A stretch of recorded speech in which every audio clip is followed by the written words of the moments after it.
there have been 3 major departures, meaningful departures from Sony first-party development in the last couple of weeks, okay?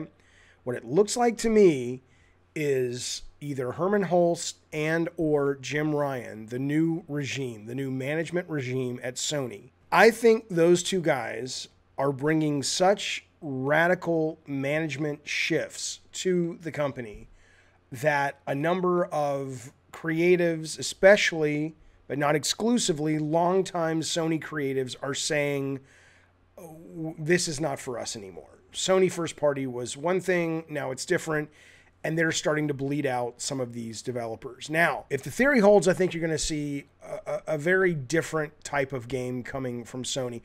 I don't think this is a bad thing or a good thing. I just think it's change, and I think it makes a lot of sense. If you listen to an interview that Jim Ryan did a couple of weeks ago, he talks about how they are very picky these days with their first-party green lights. He talks about how there's a committee of people at a worldwide level that look at the pitches, that look at the proposed games and say yes to that, no to that. And it's very methodical and it's very careful.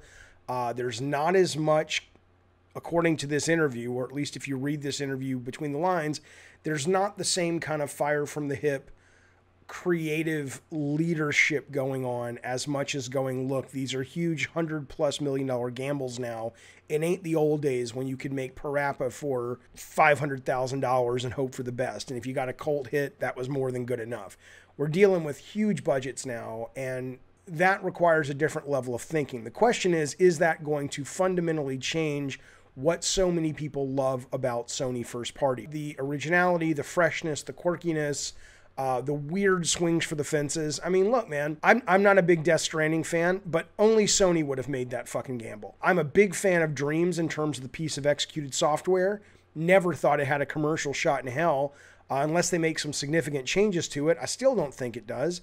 Only Sony would have funded that gamble at that particular price point. So you might start to fundamentally see differences in the kind of output.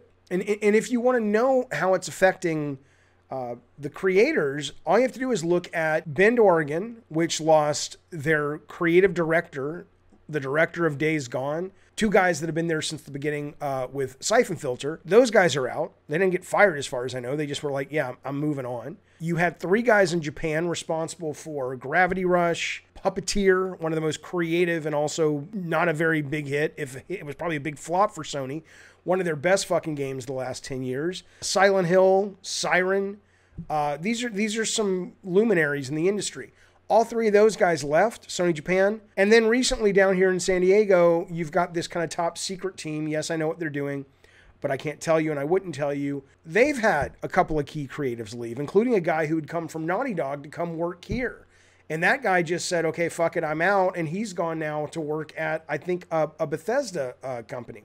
And there's some other people who I can't tell you about that are affiliated with all of those organizations at a very high level that have either left of their own accord or that have been shown the door, sadly. Big, important, key leaders to some of those institutions. This reminds me a lot of what we saw happening in the movie industry 10 years ago or so, where you started to see most of the movies getting made being these massive budget gambles, and suddenly the mid-tier movies and the directors that were more, the creatives that were more thoughtful and interesting and out there a little bit, they didn't really have a place to play anymore. They didn't really have as much of a place to work until streaming came along, Netflix, Amazon, all the sub-services.